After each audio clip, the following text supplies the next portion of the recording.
jadi singguna hirupnya tuh jawaban kulengen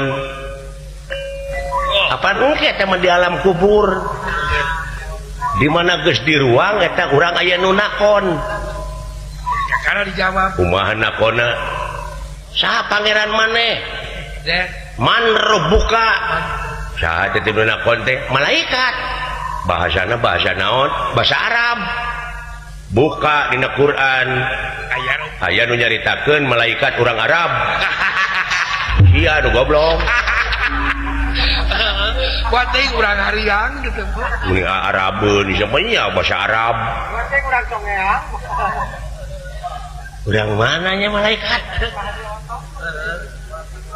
oh heueuh malaikat teh tetanggan Haji Otong bisa jadi conggeang dulur nasi urang alam malakut teh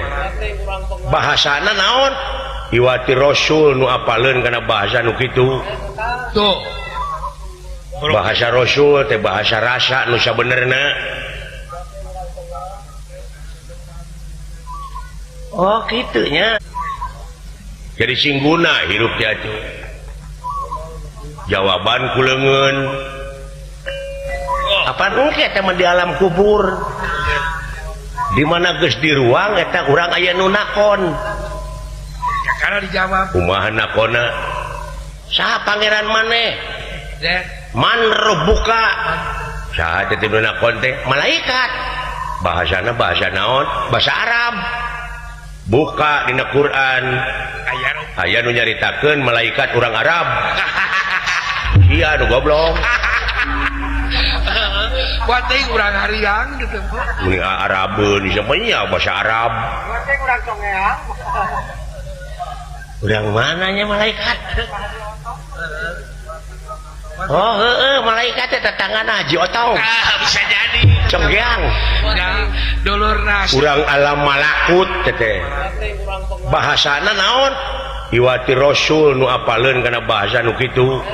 tuh bahasa rasul teh bahasa rasa nu sabenerna oh kitunya jadi singguna hirupnya tuh jawaban kulengen apa engke teman di alam kubur di mana geus di ruang eta urang aya nu nakon